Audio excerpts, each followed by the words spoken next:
Hello students, તમને test time table you have already received.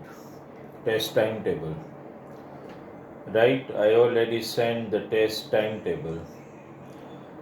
જે test તમારી જે પ્લાન મેં આપ્યું છે એ પ્રમાણે ટેસ્ટ વિલ બી ટેકન. એટલે તમારી મંડે જ પહેલી ટેસ્ટ ગઈ ને. અન્ડરસ્ટેન્ડ ધેટ ઇઝ ટેસ્ટ એની હતી content of lecture 1, 2, 3, 4 of chapter 1 in science. Schedule જે મેં મોકલેલું છે ને એને બરાબર you need to study it properly, because as per that schedule you have test will be taken like on Monday, Tuesday, today, Wednesday, Thursday. I think I have sent a plan up till Thursday or Friday, I think something. That way the test will be taken as per schedule. તમે જોયું મંડે પણ તમને test મળી ક્યારે? 7:55 sharp. Parents, you need to sit with your child. Test ઘણા સ્ટુડન્ટે મોકલી છે, બરાબર છે. પેપરમાં કે બુકમાં લખો, there is no problem at all. તમારે મને શક્ય બને ને તો if you write the test in paper it will be fine. Why? Because if test is written in paper, કારણ કે જે ટેસ્ટ તમે આખા વીકમાં આપશો ને એ બધી ટેસ્ટ તમારે મને 9:15 સુધીમાં ઓનલાઈન તો સબમિટ કરવાની જ છે, પણ every test in physical copy you have to deposit at my home on Sunday. એટલે એ ધ્યાનમાં રાખજો. જો પેપર્સમાં લખેલું હોય તો it will be better for you. Understand? આજનું આપણું જે લેક્ચર છે ને, ચેપ્ટર 15 પ્રોબેબિલિટી, આજનું જે લેક્ચર છે, કદાચ આજનું એક લેક્ચર કે આજ પછીનો એક હજુ વધારે લેક્ચર, ટુડે લેક્ચર નંબર 7.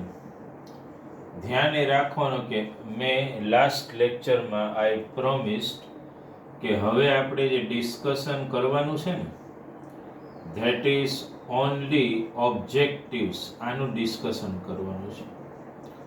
એટલે ઓબ્જેક્ટિવ્સમાં બધું આવી જાય. તો MCQ પણ છે, ટ્રુ ફોલ્સ પણ છે, ફિલ ઇન ધ બ્લેન્ક્સ પણ છે અને વન લાઇન પણ છે. બધા છે. વન વર્ડ કહી શકીએ અને આપણું જે SLP2 જે કહેવાય ને, self learning practice 2, under that આપણે આ બધા જે ઓબ્જેક્ટિવ્સ મેં લખ્યા ને, MCQ છે, ફિલ ઇન ધ બ્લેન્ક્સ છે, વન લાઇન છે, બધું એમાં આવી જાય છે. એ બધાનું આપણે ડિસ્કશન કરવાનું છે. મટીરિયલ તમારી પાસે ઓલરેડી છે. એમાંથી જો આપણે ડિસ્કશન આપણે આડાવડું કરશું, વન બાય વન, એવી રીતે નહીં. જે મને યોગ્ય લાગે ને હું પહેલા ડિસ્કશનમાં લઈશ. ઓકે? દાખલા તરીકે સેલ્ફ લર્નિંગ પ્રેક્ટિસ 2.2 તમે કાઢો. પહેલા SLP 2.2 કાઢો. પહેલા I am talking of SLP 2.2 એટલે જે બધી fill in the blanks છે, બરાબર છે, FBs. એમાં ફર્સ્ટ FB જુઓ તો I will not write all FB here, but one by one we will discuss. What is the first one? Read it. If an event occurs surely, its probability is dash. Dear student, try to remember. યાદ કરો તો જે event surely બનવાનો જ હોય, there is no probability for it. Take an example. If I speak one statement, the sun rises in the east. Do you want to check probability? Is it possible that it may rise in any other direction except Understand is no. It is a sure event. It is going to happen surely. Such event, dear student, which are going to happen surely, એને આપણે શું કહીએ છીએ કયો તો certain event. શું કહીએ? Certain event. અને એની પ્રોબેબિલિટી હંમેશા શું હોય? 1 હોય. યાદ રાખજો. ફિલિંગ ધ બ્લેન્ક્સ નો answer certain event and 1. Remember next, if an event never occur,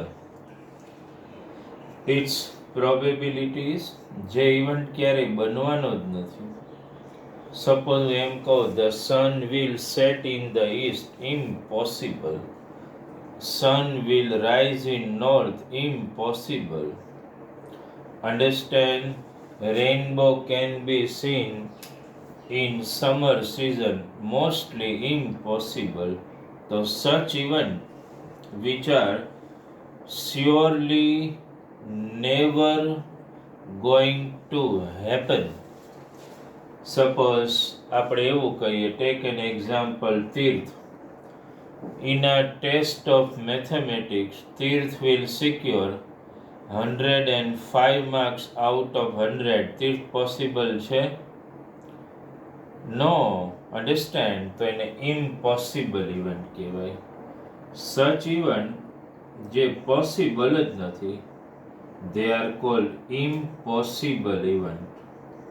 અને impossible eventની probability શું હોય? હંમેશા 0 હોય. આ બે મારે સ્ટાર્ટિંગમાં લેવું હતું તમારા માટે.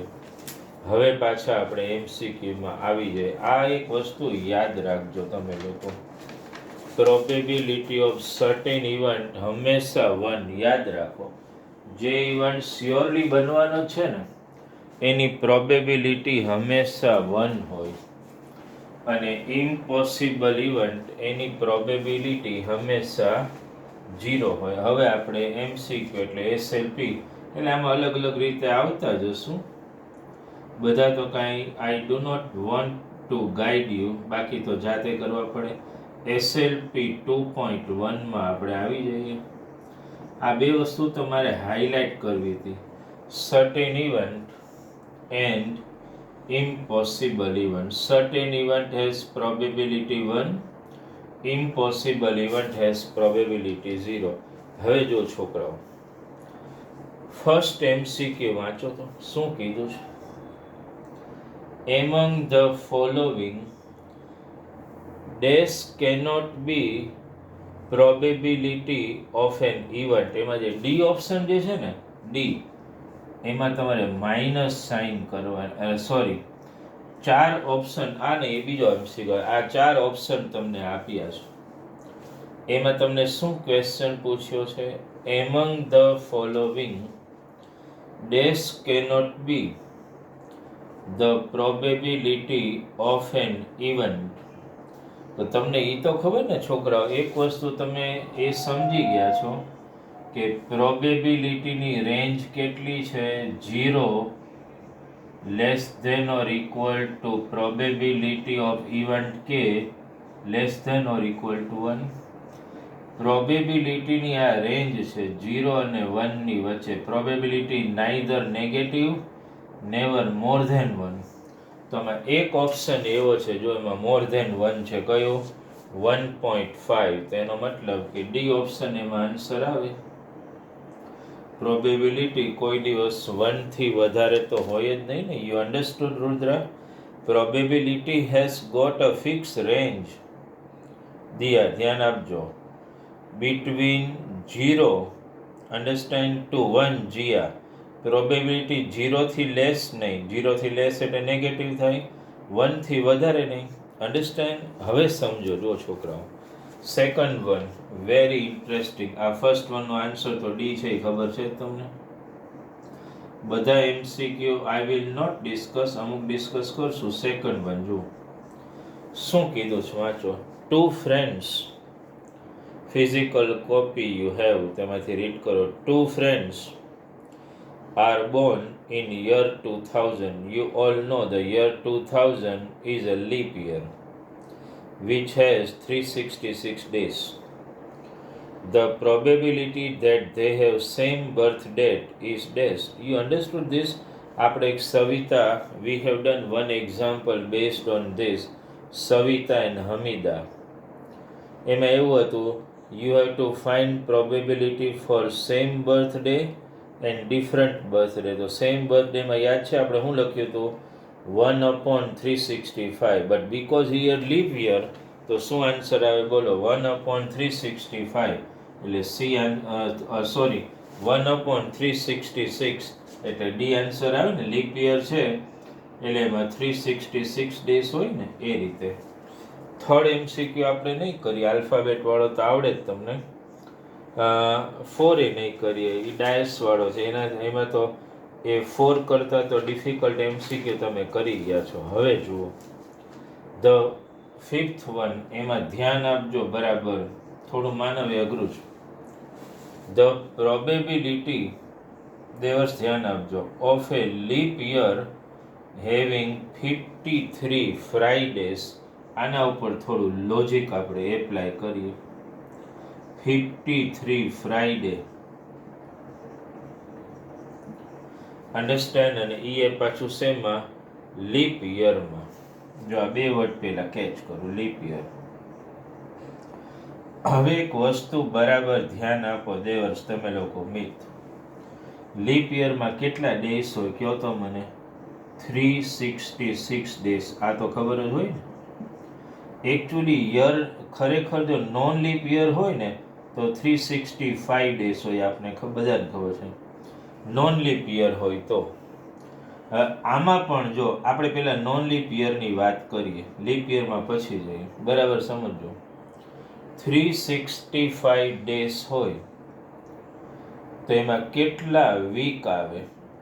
તો જો તમે 365 જે છે ને એમાં કેટલા વીક આવે, કારણ કે દરેક વીકમાં એક ડે હોય, તો આપણે બધાને ખબર છે 7 days એ વીક, એટલે આને ડિવાઈડ કરો તમે. અહીંયા આવશે 1, ના 7 2 જા 14 ને 1. તો એટલું તો ધ્યાનમાં આવી ગયું ને કે એક યરમાં 52 વીક હોય, ખબર પડી? કારણ કે અને એક દિવસ વધ્યો ને, એટલે નોન લીપ યરમાં એક દિવસ વધારાનો, એમ લીપ યરમાં 2 દિવસ વધારાના થાય, કારણ કે 366 હોય. એટલે લીપ યર હોય કે નોન લીપ યર, એ એક ફાઇનલ 52 વીક બધામાં આવે. એટલે બધામાં 52 વીકડેઝ આવે, 52 ફ્રાઈડે, 52 સન્ડે, એ બધું આવે ટૂંકમાં. નોન લીપ યર હોય તો એમાં એક દિવસ વધારાનો હોય, લીપ યર હોય તો 2 દિવસ વધારાના.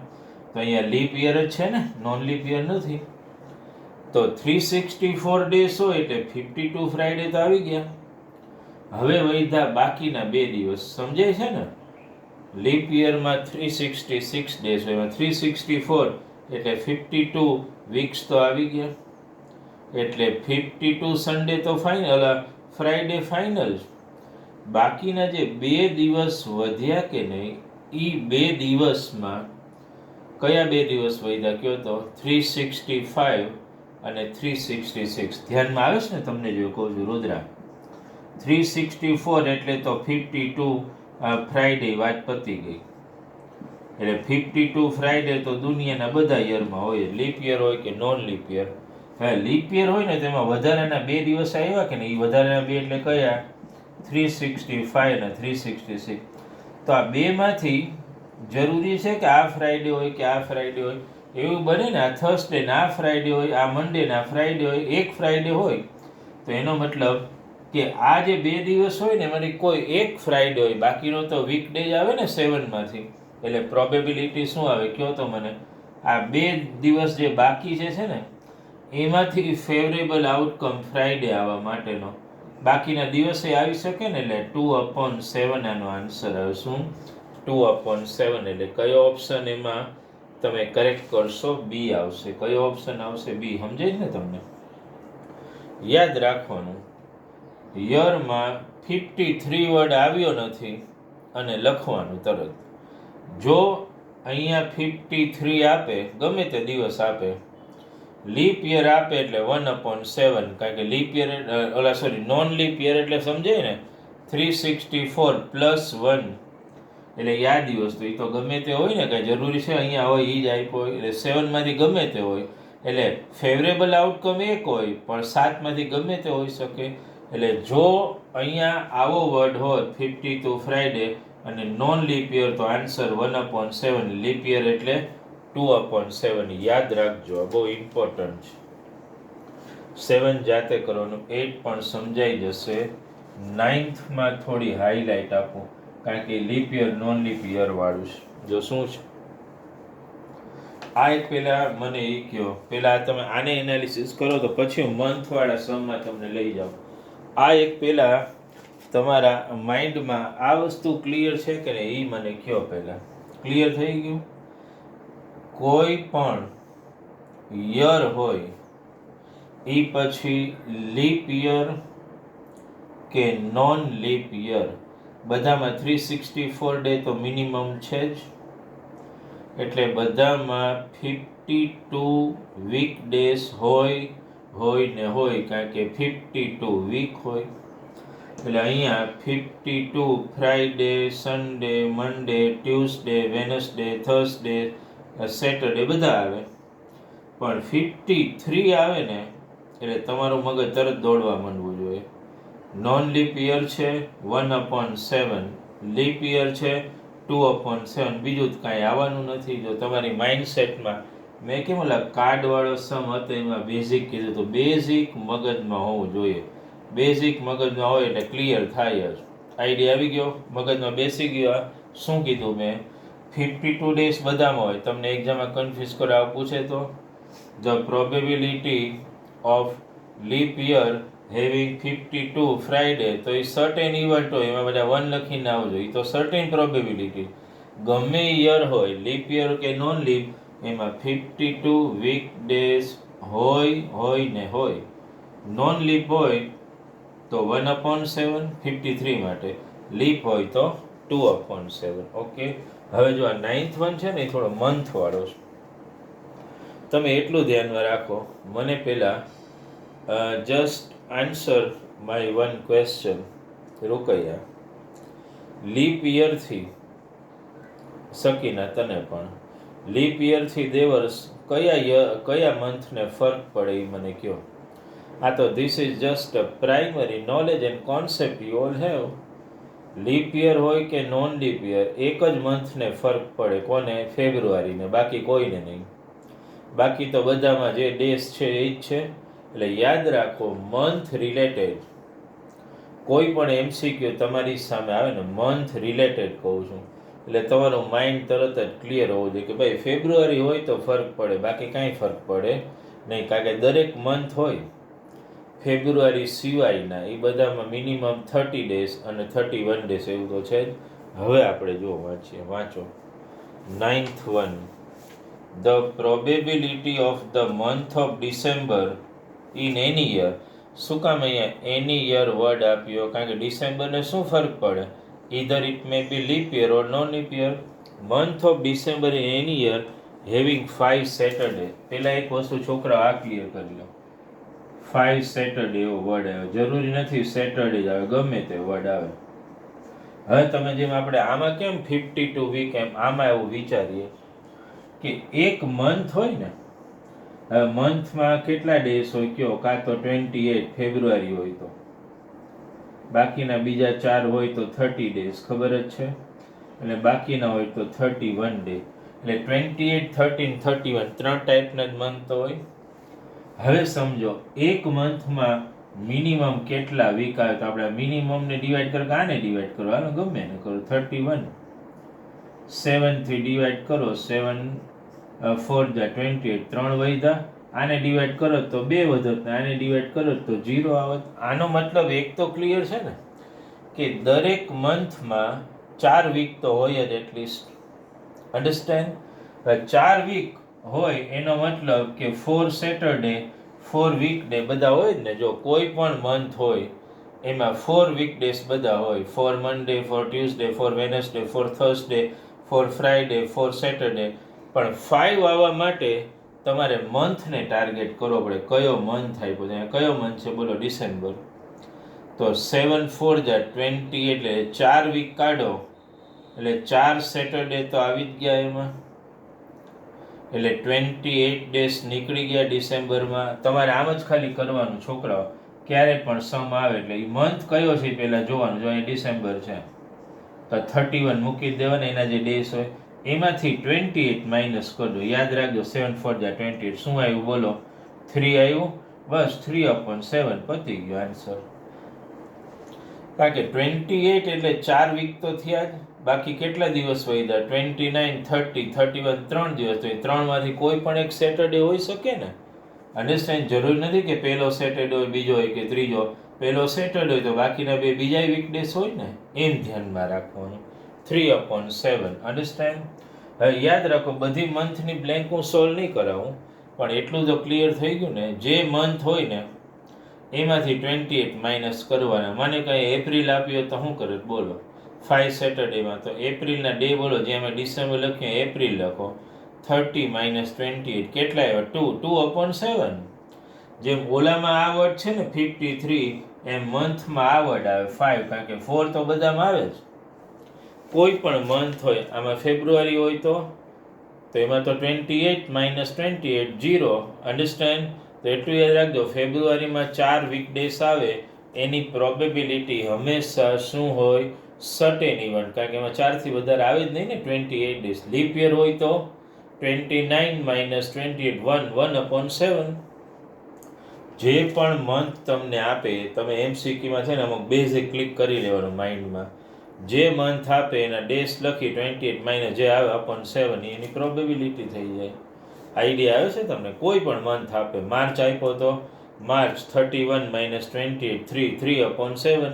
કારણ કે માર્ચના 28 ડેઝમાં 4 વીક આવી ગયા એટલે 4 સેટરડે આવી ગયા.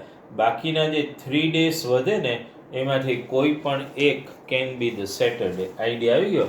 એટલે આ મંથવાળી બ્લેન્ક આમાં ઘણી બધી છે, એ બધી તમારે પછી સોલ્વ કરવાની. બરાબર છે? આ મંથનું બેઝિક મગજમાં ઉતારી લેજો, બહુ જરૂરી છે. અમુક હું લેતો હોઉં છું, બધા કાંઈ લેવા જરૂરી નથી. Then you will not be creative by mind. તમારે ખાલી થિંકિંગ કરવાનું. હું ખાલી તમને બેઝિક આઈડિયા આપતો હોઉં એમસીક્યુમાં. Rest is your turn to do it. Understand?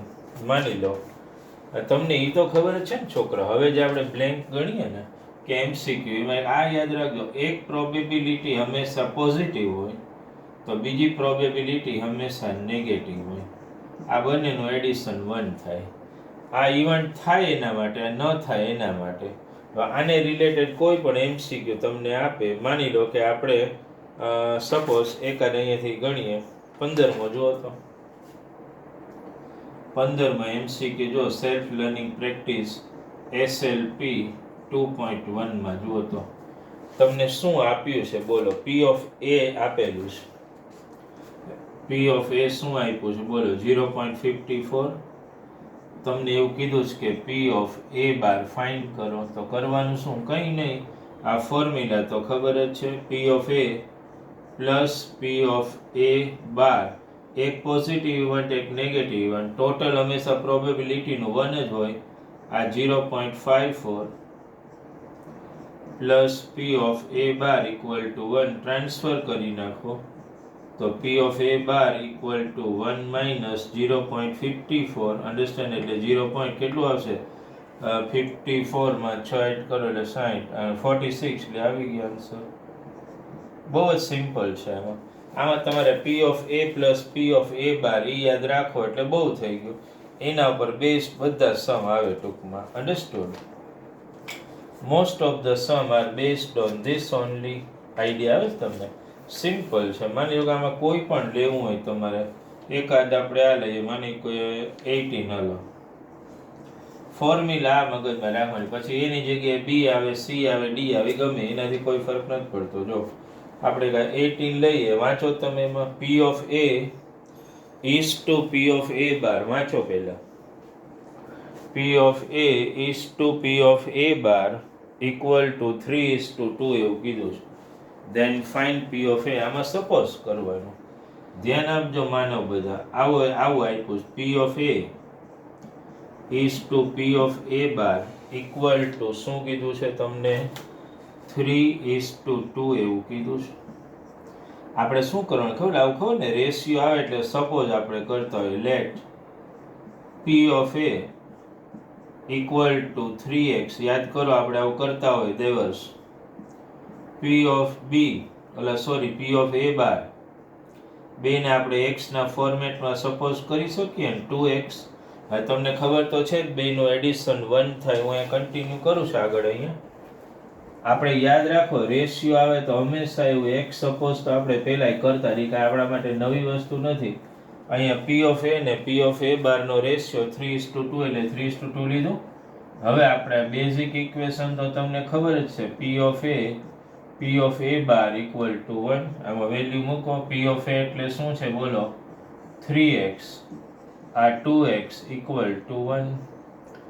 3x plus 2x એટલે 5x સમજાય છે ઇક્વલ ટુ 1. 5 નીચે જવા દે એટલે x ની વેલ્યુ શું આવી 1/5. બેયમાં વેલ્યુ મૂકવા આવું તો આવડે જ ને. પી ઓફ એ આપણે 3x સપોઝ કરેલું છે તો 3 into x ની વેલ્યુ 1/5 એટલે 3/5 થાય. પી ઓફ બી એ બાર એટલે 2x એટલે 2 into 1/5 એટલે શું થાય 2/5. જોઈ લો બરાબર છે નહીં કઈ બ્લેન્કમાં. મેઇન ખાલી ઓલું રિલેશન યાદ રાખવાનું.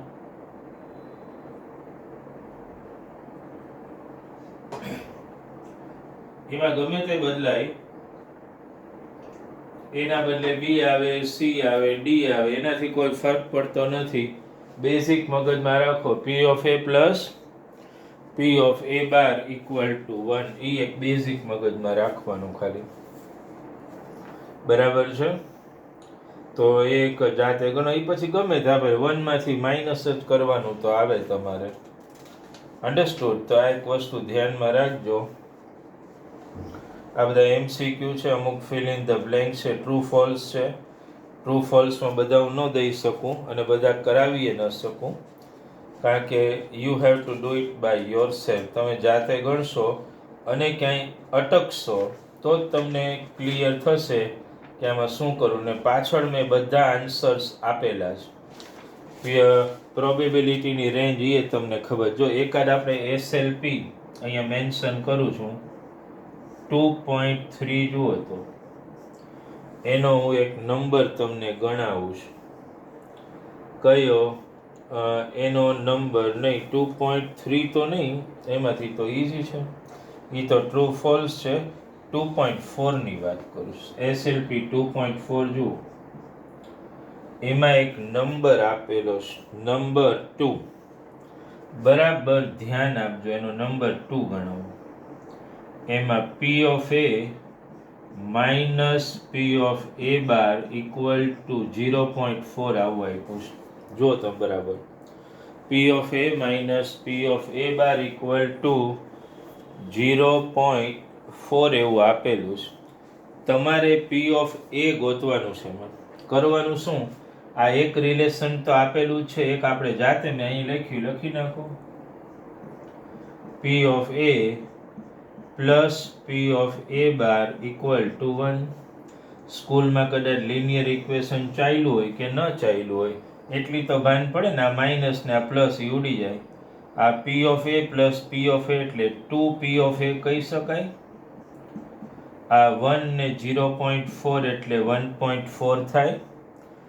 2 નીચે લઈ જાઓ એટલે પી ઓફ એ ઇક્વલ ટુ 1.4/2 ઉડાડો એટલે શું આવે 0.7. બહુ સિમ્પલ.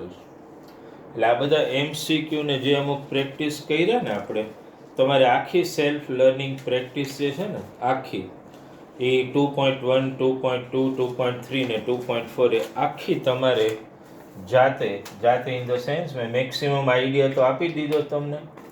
એ કમ્પ્લીટ તમારે કરવાની છે. હોમવર્ક તમારું આ જ છે. એસએલપી 2માં મેં ડિપાર્ટમેન્ટ પાડેલા છે 2.1 2.2 2.3 2.4.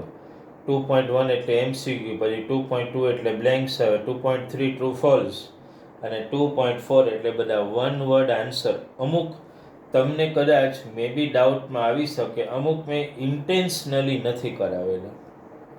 The purpose is you should develop your creative instinct skill to solve that MCQ. દરેક MCQ હું કરાવું એનો કોઈ મિનિંગ નથી. My duty is to give you some basics about that. એ બેઝિક્સ હું આપી દઉં, પછી થોડી ટ્રાય કરો. કારણ કે જરૂરી નથી જેટલા MCQ FB હું કરાવું એ જ એક્ઝામમાં આવે. હા, એનું બેઝિક એનું એ જ રહે, પણ MCQ થોડો બોર્ડમાં કોઈ ટ્વિસ્ટર પણ આવી શકે, તો એ વખતે you have to pay much attention on this. આના ઉપર ધ્યાન આપવું પડે. You understood this?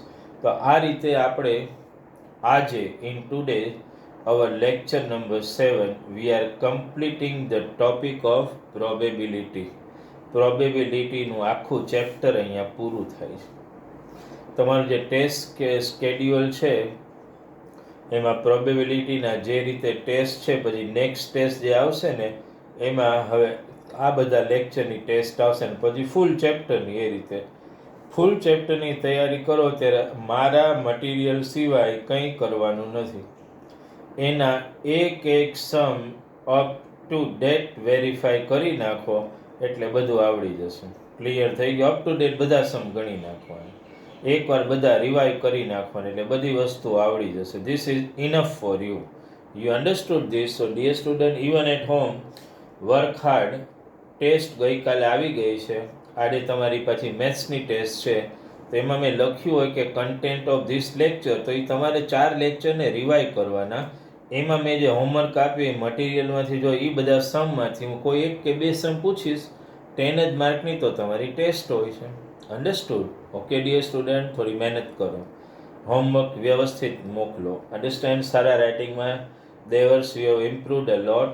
તારા રાઇટિંગમાં ઘણું ઇમ્પ્રુવમેન્ટ આવી ગયું. સારી રીતે હોમવર્ક મોકલો છો. તીર્થને એ બધાનું હોમવર્ક તો અપ ટુ ડેટ, મિતનું પણ આવે જ છે.